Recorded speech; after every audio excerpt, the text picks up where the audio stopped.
75km의 고도까지 상승하였습니다.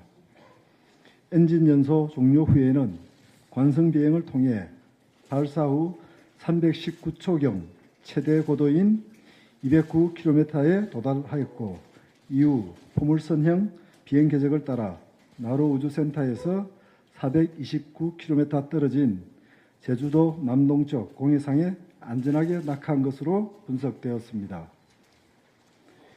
오늘 시험 발사체를 통해 누리의 개발을 위한 기술적 준비가 차질 없이 진행되고 있음을 확인하였습니다. 발사체의 핵심 기술이자 개발 난이도가 가장 높았던 75톤급 엔진은 오늘 발사를 통해 검증되었습니다.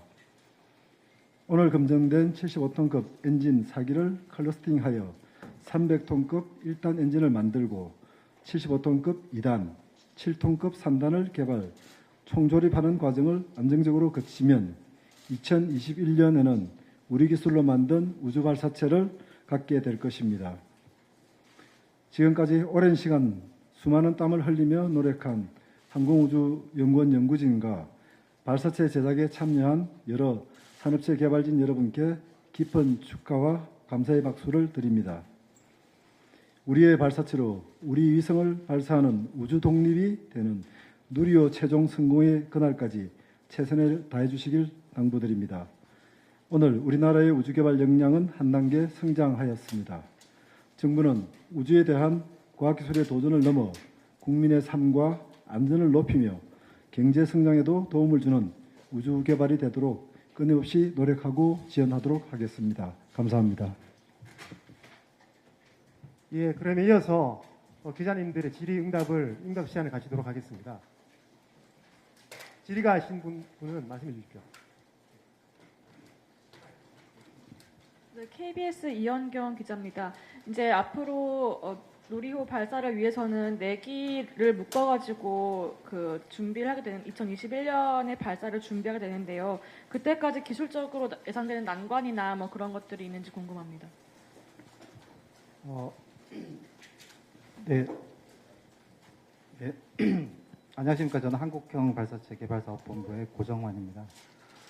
현재 저희는 시험 발사체 발사를 완료했고요. 시험 발사체는 기본적으로 한국형 발사체의 1, 2, 3단 중에 2단에 해당합니다. 그래서 현재 저희가 3단형 발사체를 발사하기까지는 1단과 3단에 대한 개발이 계속 진행이 되어야 합니다. 현재 저희는 조립동에 가보시면은 3단에 대한 첫 번째 저희 체계 모델을 현재 조립을 시작을 한 상태이고요. 내년 초부터 이제 3단에 대한 시험들이 착수가 되고, 내년 후반에 가면서 이제 또 1단에 대한 시험들이 착수가 됩니다. 그래서 기자님 말씀하신 것처럼 75톤 엔진 4개 묶어서 하는 시험들을 이제 앞으로 진행을 해야 되고요. 특히 현재 엔진 같은 경우는 저희가 굉장히 많은 시간에 연소 시험을 지상에서 수행을 했고, 2단에 대한 엔진, 3단에 대한 엔진도 지금까지 계속 수행을 해왔습니다. 하지만 이제 전에 보셨다시피 저희가 체계 모델 조립해서 기체를 조립을 해서 만들고 시험하는 또 어려운 과정들이 이제 남아있고 기다리고 있습니다. 그런 부분들이 좀 굉장히 중요하고 힘든 부분이 되지 않을까 생각하고 있습니다. 예, 먼저 남자 기자님. 네, 저 MBN의 홍주환 기자라고 합니다. 그러면은 누리호가 완성되면은 2021년에 이제 2월과 10월에 각각 발사를 하는 것으로 알고 있는데, 2월에랑 10월의 발사의 차이 를 좀 알려주시면 감사하겠습니다. 현재 저희 기술적으로 발사체 입장에서는 2월에 발사하는 거, 10월에 발사하는 거 동일하다고 보시면 될 것 같고요. 3단형 발사체는 이제 위성을 실어서 궤도에 투입을 해야 됩니다. 그 부분이 약간 차이가 있을 것 같은데요. 보통 발사체를 개발해서 첫 번째 발사를 할 때는 위성은 워낙 고가이다 보니까 더미 위성을 처음에 많이 발사를 합니다. 그 다음에 이제 두 번째 같은 경우는 이제 실제 위성을 탑재한다든지 이런 식의 차이가 좀 있을 것 같고요. 그런 차이 빼고 나머지 발사체 부분은 동일하다고 보시면 될 것 같습니다.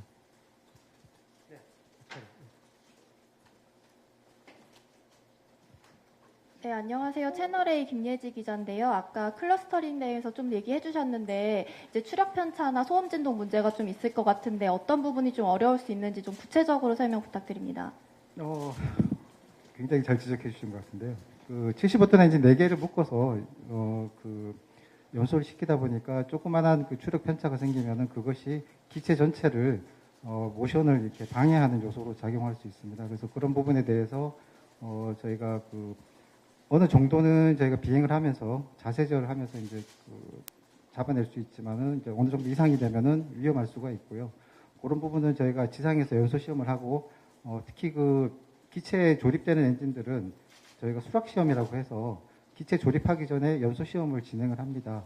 그 연소 시험을 진행을 하면서 저희가 추력을 이제 맞춰가지고 조절을 해서 4개 엔진이 동일하게 나오게 되고 거기서 약간의 오차가 생기는 부분들은 저희가 발사체 기체에 있는 자세절 시스템을 통해서 조정을 할 수 있기 때문에 그렇게 해서 진행한다고 보시면 될 것 같습니다.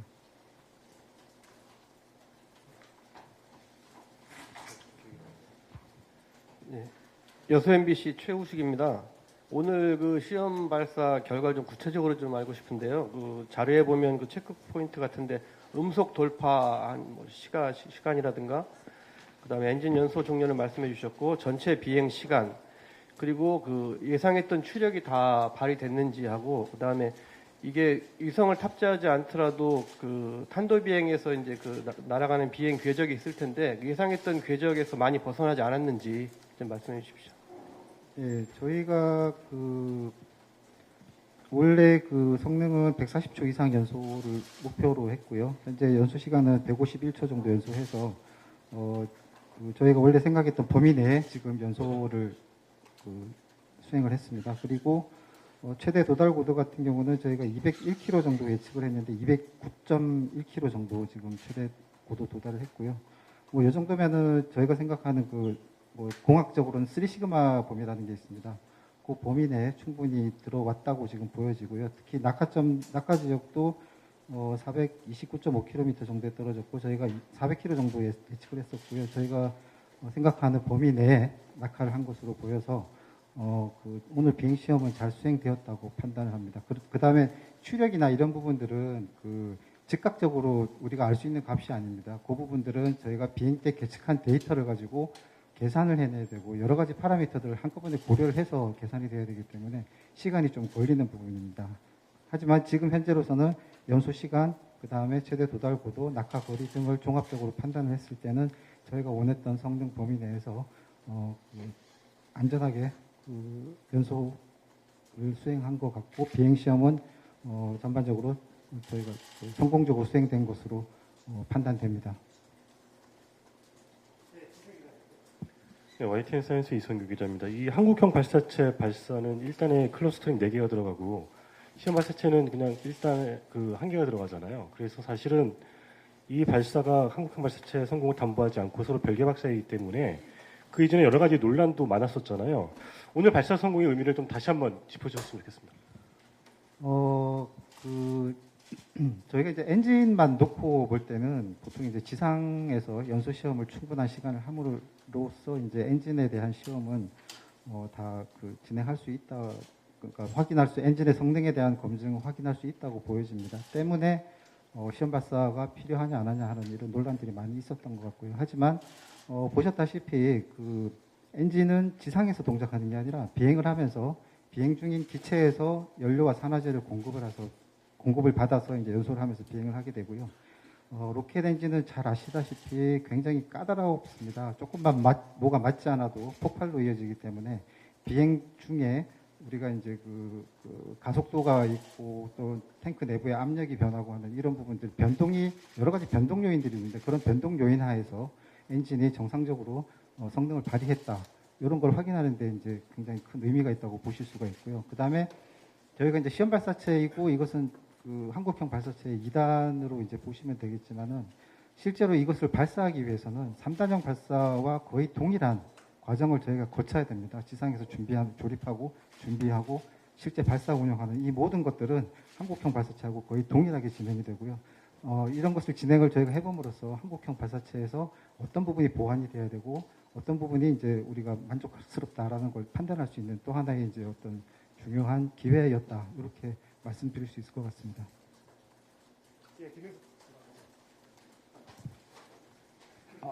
예.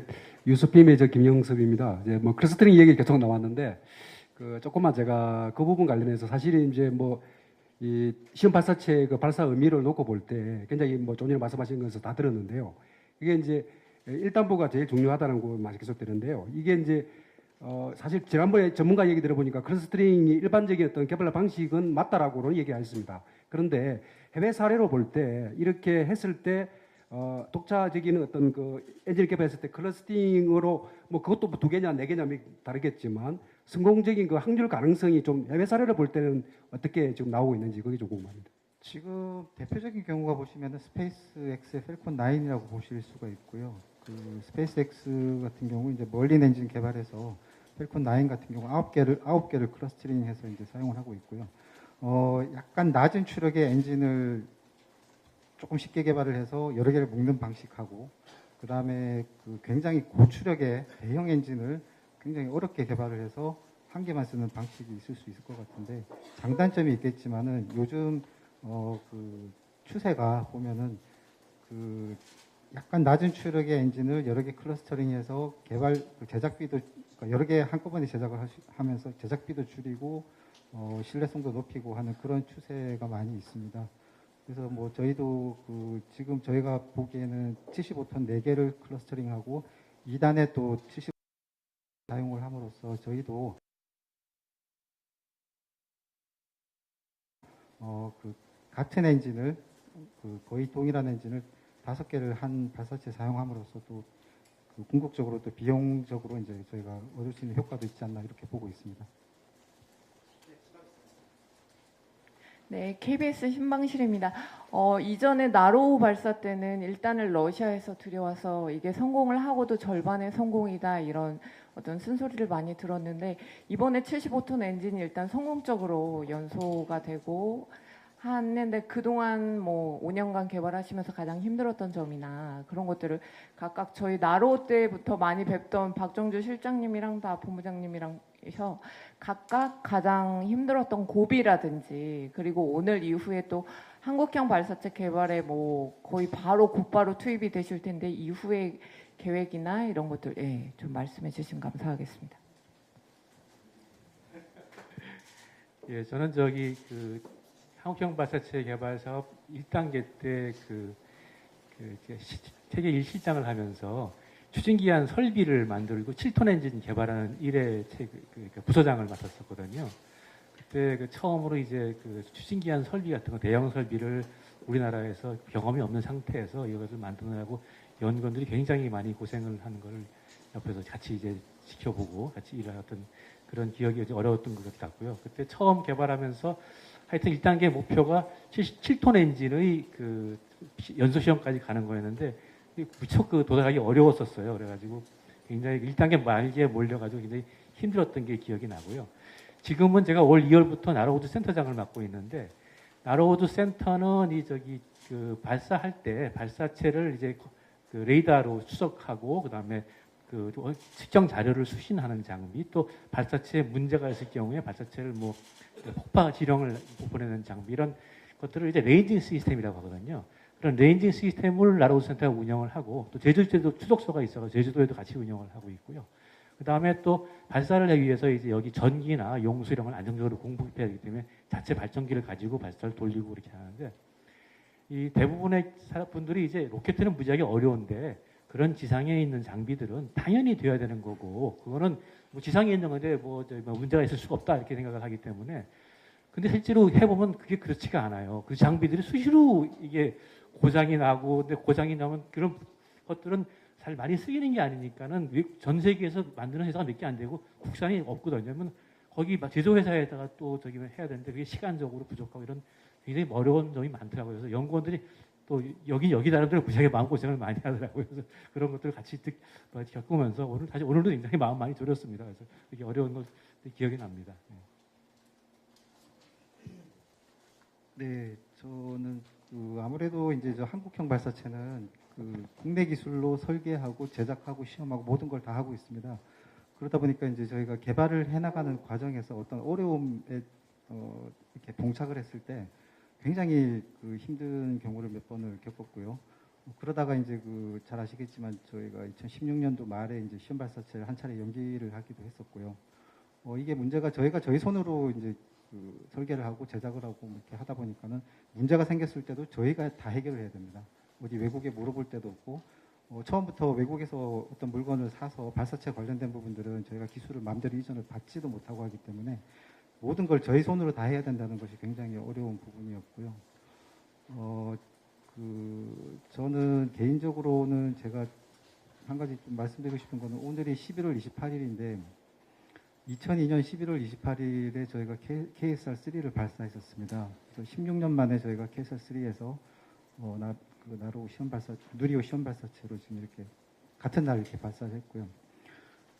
제가 개인적으로는 KSR-3 때 한 번, 나로 때 3번, 그리고 오늘 시험 발사체까지 4번의 로켓을 발사하는 기회가 있었는데 제가 제 눈으로 본 적이 한 번도 없습니다. 발사하는 거를.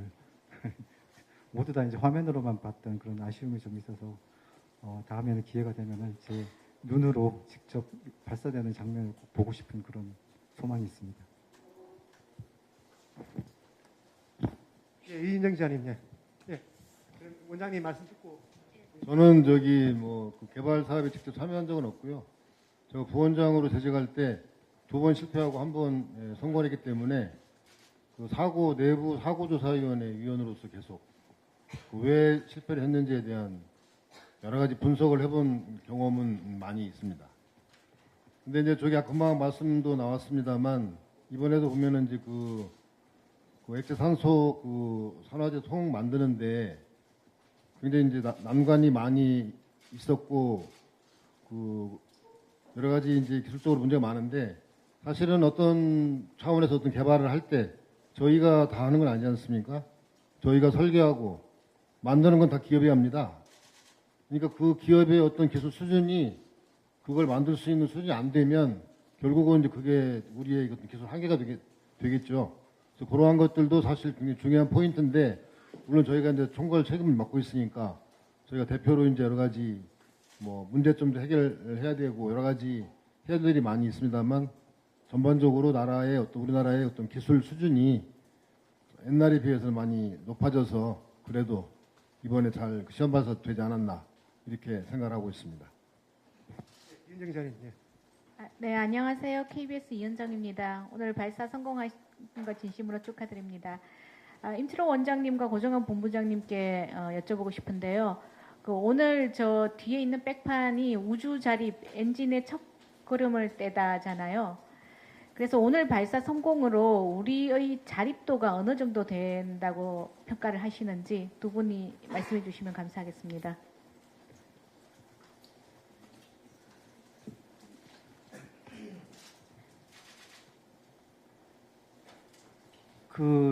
오늘 시험 발사체를 저희가 이제 발사해서 성공적으로 이제 비행 시험을 마쳤지만 아직은 얘는 이제 우주 발사체가 아니고요. 우주 발사체라고 하는 이제 저희 누리호 3단형 누리호를 발사하는 것은 2021년으로 예정이 되어 있고 아직도 저희가 이제 가야 할 길이 남아 있습니다. 아까 말씀드렸지만 1단, 3단에 대한 개발 그리고 시험들을 계속 진행을 해야 되고요. 하지만 한 가지 확실하게 말씀을 드리고 싶은 거는 저희가 누리호 3단형 누리호 안에는 6개의 엔진이 들어갑니다. 그중에 75톤 엔진이 5개가 들어가고 7톤 엔진 하나가 들어가고요. 오늘 잘 아시다시피 비행 시험에 쓰인 것은 75톤 엔진이고요. 이 75톤 엔진이 앞으로 이제 누리호의 근간이 되는 엔진이라고 보시면 될 것 같고요.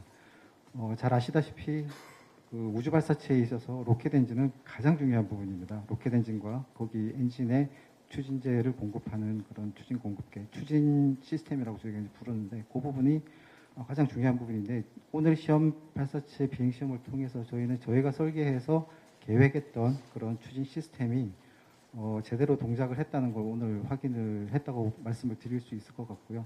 앞으로 남은 부분도 저희가 계획하고 설계하고 제작했던 이런 부분들에 대한 이제 시험을 계속 진행을 할 텐데 그런 부분들 잘 넘어가면은 이제 저희도 이제 곧 우주 발사체를 우리나라도 곧 이제 우주 발사체를 갖게 될 것이다라고 이렇게 말씀을 드릴 수 있을 것 같습니다. 김윤 기자님.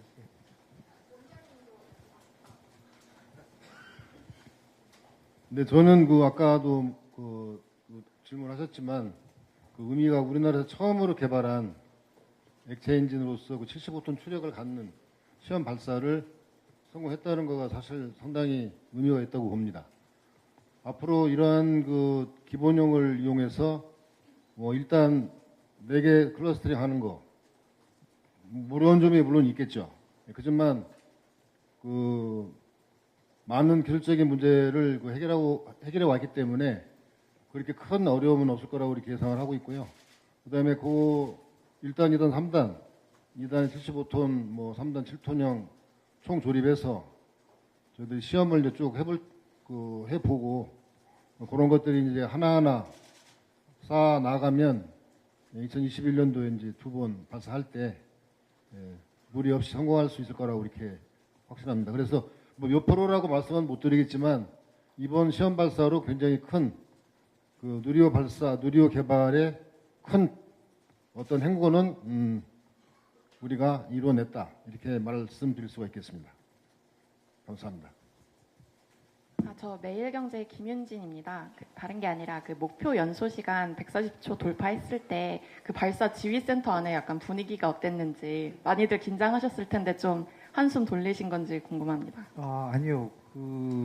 실제로 이제 화면에 이렇게 시간이 쭉 흘러가고 어디쯤 날아간다는 게 이렇게 나오지만은 정확하게 몇 초에 우리가 연소가 종료가 되는지를 거기 있는 분들 다 알지를 못합니다.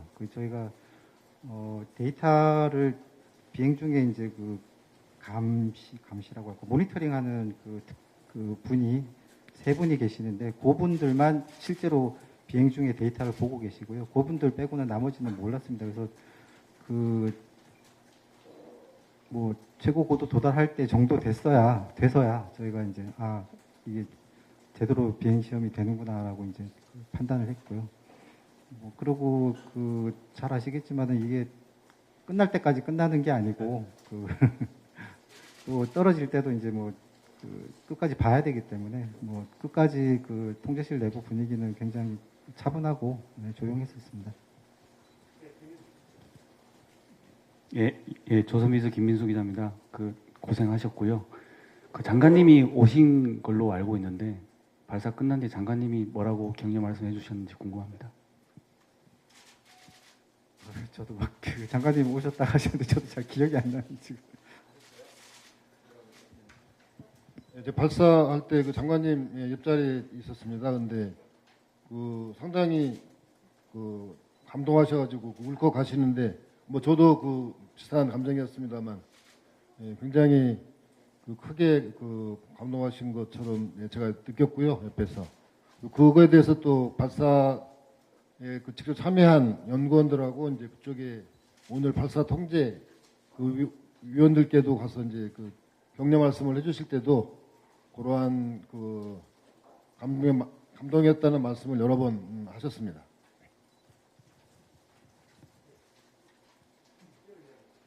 네, 2대1의 이현우 기자라고 합니다. 누리호 시험 발사체 개발을 위해서 총 투입된 연인원이 몇 분 정도 되는지 궁금하고요. 그리고 사회 경제적 편익 측면에서 봤을 때 이 시험 발사체 발사 성공이 얼마만큼의 가치가 있는 일인지도 좀 궁금합니다. 굉장히 어려운 질문이. 제가 지금 자료가 없어가지고 정확하게 기억은 못하겠는데 현재 저희 발사체 개발에 참여하고 있는 항우연 내부의 인력은 250명 정도가 되고요. 그리고 그분들 그러니까 항우연은 아까 원장님 말씀하셨지만 저희는 이제 설계 분석 해석 이런 걸 하고 있고 실제 제작은 기업에서 다 해주십니다. 그래서 기업에서 한 1,000명 이상의 참여를 해주시고 계시는 걸로 제가 기억이 나는 것 같고요. 그 다음에 앞서 말씀드렸지만은 누리호 같은 경우는 저희가 국내 기술로 설계하고 제작하고 시험을 다 진행을 하고 있기 때문에 저희가 사용하는 예산의 80% 이상이 국내에 다 기업체로 예산을 저희가 사용을 하고 있습니다. 항우연이 저희 총 사업비 1조 9,572억을 받아서 항우연이 다 쓰는 게 아니라 그 중에 80% 이상이 국내에 계신 기업체한테 다 가서 저희 개발에 사용되고 있습니다. 그래서 이 사업을 통해서 저희가 이렇게 보면은 국내의 어떤 제작 기술들, 우리나라 제작 기술들 옛날에 비해서 굉장히 많이 올라와 있습니다. 하지만 우리가 이 발사체를 만들기 위해서는 조금 더 기술이 올라와야 되는 부분이 있고, 그런 부분에서 저희가 이제 개발할 때 조금 어려움을 많이 겪고 있는 부분인데, 발사체 개발을 통해서 그런 부분에 기술이 또 한 단계 더 올라간다고 보시면은 아마 굉장히 우리나라 발전에도 도움이 되지 않나 하는 생각을 가지고 있고요. 어떤 수치적으로 말씀을 잘 못 드려갖고 좀 죄송합니다. 서울경제신문 선임기자 고항본입니다. 너무 고생하셨고요. 아까 하늘로 솟구칠 때 나가서 봤는데 굉장히 뿌듯하고 뭉클하더라고요. 예. 모든 국민이 다 똑같은 심정일 텐데, 저는 기술 측면보다는 우리 우주 개발을 위해서는 우리 항우연에서 이제 정부 못지않게 이제 국민의 이해를 구하는 게 중요하다고 보거든요. 그래서 우리가 대략 우주 선진국, 일본까지 포함해서 한 30여 년 정도 로켓 기술 우리가 뒤진 걸로 보여지는데, 우리가 이 사람들과 좀 당당히 어깨를 겨루기 위해서 예를 들면 예산이나 또는 고체 연료에 대한 제약, 미국의 그런 정책적인 부분들, 그러니까 사실 좀 지금 그 자리에서 말씀하시기가 조금 민감할 수가 있는데, 그래도 직접 엔지니어, 과학자 입장에서 한번 국민께 호소하는 그런 한번 하시면 어떨까? 차관님 괜찮습니까? 예. 한번 그런 목소리를 한번 듣고 싶습니다. 예. 그러니까 한번 좀 지원 좀 해달라. 그리고 정책적으로도 이런 것 좀 풀어달라. 이런 거. 네. 네, 이번 성공을 하면 차관님께서 저희들 많이 지원해 주시기로 약속을 하셨기 때문에 기대를 하고 있습니다. 말씀하신 여러 가지 이런 문제점이나 이런 것들은 사실은 이렇게 답변들이 굉장히 쉽지는 않은데요. 사실은 잘 아시다시피 발사체 본격적으로 시작한 때는 60년대 어떻게 보면 초반이라고 볼 수 있겠습니다. 그러니까 이제 2차 대전 끝나고 난 다음에 미소 양극화돼서 이제 냉전 시대가 되면서 서로 그러한 무기 개발에 사실 전념하다 보니까 굉장히 오래된 거죠. 60년대면 벌써 거의 60년이 넘지 않았습니까? 60년 정도 됐죠, 벌써. 네, 우리는 개발 시작한 지 한 20년도 안 됐으니까 상당히 늦게 출발했고요. 그렇지만 저희들 나름대로는 이제 많이 노력을 해서 액체 로켓에 대한 기본형에 대한 75톤짜리를 갖다 이번에 발사를 성공함으로써 어떤 3단형 개발, 누리호 개발에 어떤 한 걸음 크게 다가섰다고 보이지만, 그래도 갈 길은 아직 멀죠. 그리고 이제 여러 가지 내부 환경도 이렇게 녹록치는 않습니다. 여러 가지 문제점도 있고, 또 저희들 아까 말씀드린 어떤 기술의 기본의 기술 문제, 기업의 기술 문제라든가, 또는 또 여러 다른 또 이 MTCR이라든가 그런 여러 가지 조약들이 있기 때문에 저희들이 독자적으로 개발을 해야 되는, 그리고 그런 고난한 시대를 갖다 많이 앞으로도 겪어야 될 그러한 거기 때문에 앞으로 정부에서 많은 지원을 해 주시기를 기대하면서 열심히 하도록 하겠습니다.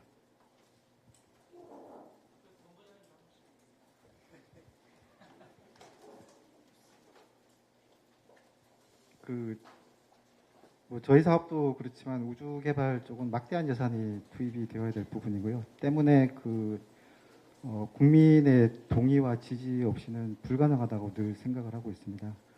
왜 우주를 가야 되냐 했을 때 이제 저희가 앞으로 미래를 위해서, 우리의 미래 세대를 위해서 반드시 우주는 우리가 갈 수 있는 기반이 있어야 된다고 늘 생각을 하고 있고요. 그걸 위해서 가장 필요한 것이 우리가 우주로 나갈 수 있는 방법, 운송 수단, 발사체라고 저희는 생각을 하고 있습니다. 그래서 이제 국민의 막대한 예산을 들여서 발사체 개발을 지금 진행을 하고 있고요. 늘 저희가 이제 좀 어려워하는 게 이제 기술을 개발하면서 저희가 사업을 진행을 하고 시스템을 만들고 발사를 하고 하다 보니까 이제 뭐 기술적인 어려움을 만났거나 그다음에 이제 어떤 또 다른 이유나 뭐 이런 것들로 인해서 일정이 조금씩 흔들리고 이런 부분들이 흔하게 발생을 합니다. 그래서 그런 부분들 저희가 뭐 그 게을러서 또는 뭐 능력이 없어서가 아니라 저희가 그 독자적으로 우리 힘으로 하다 보니 조금씩 헤매다가 제 갈 길을 찾아가고 하는 이런 부분들이 있을 수도 있다라는 점을 조금 국민들께서 이해를 해주시면 좋을 것 같고요. 저희도 시작을 했으면 끝을 봐야 되기 때문에 조금만 참고 기다려 주시면 저희가 뭐 어떤 저희가 목표로 한 것들 만족을 시키는 시스템을 개발하도록 노력을 하고 있습니다. 그런 부분들 조금 지켜봐 주시면 좋겠고요. 그다음에 또 하나는 우주 개발 같은 경우는 이제 막대한 예산이 들어가는데 또 예산이 좀 이렇게 안정적으로 지원되는 부분이 또 반드시 필요하다고 보여집니다. 근데 이제 우리나라 같은 경우는 약간씩 이제 변동이 있을 수밖에 없는 그런 이 구조이기 때문에 그런 부분도 조금 우주 개발에 대해서 어떤 전체적인 큰 틀에서 예산이 좀 안정적으로 이렇게 집행될 수 있는 그런 게 됐으면 하는 희망입니다. 예, 지금 한 30분 정도 넘었는데요. 이제 질문하실 내용이 많지만은 한두 번 정도 더 받고 마무리하고 또 기사 또 송구하시기 때문에 그렇게 하도록 하겠습니다. 이승 기자님. 저기 그 1차관님께 질문드리고 싶은데요. 지금 이제 이 질의응답이 그 YTN 사이언스 방송에서 생방송으로 진행이 되고 있거든요. 이 우주 개발과 관련해서 광의정 통배 어떤 입장이랄까 계획에 대해서 한 말씀만 좀 부탁드리겠습니다. 저희가 이제 오늘 물론 이제 우리 본발사하려면 21년까지 아주 또 이제 갈 길은 많습니다.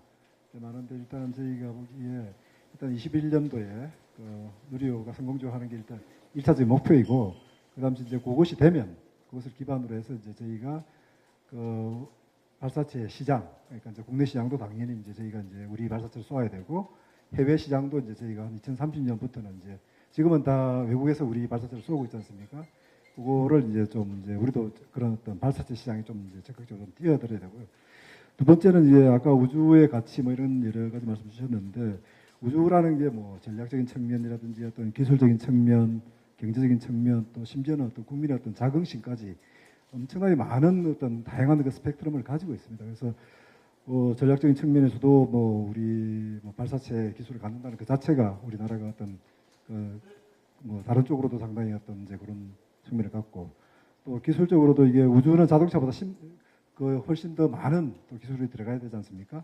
또 극한 기술이고 그런 것들이 또 이제 다른 방면으로도 많이 또 이제 파급될 수 있고 뭐 그런 이제 그래서 저희가 이분은 오늘 이 성공이라고 하기는 좀 뭐 우리가 그런 성공 실패 판단을 안 한다고 했습니다만은 이 결과를 가지고 좀 더 앞으로 나갈 수 있는 자신감을 얻은 게 오늘 가장 큰 소득 중인 소득인 것 같습니다. 그래서 오늘 마지막 질문이신 것 같은데 우리 수고해주신 본부장님, 원장님, 그 개발진한테 우리 박수 한번 좀 보내주시죠.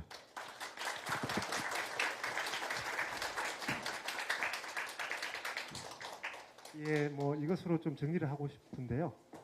예, 뭐 추가 질문, 그러면 추가 질문이 끝나고 또 개별적으로 질문하시면 답변 드리도록 하겠습니다. 자, 어제하고 오늘 이 외다부까지 오셔가지고 고생하셨습니다. 정말 좋은 소식들을 들려주셔서 감사드리고요. 조심해서 안녕히 올라가십시오. 이것으로 브리핑 마치겠습니다. 감사합니다.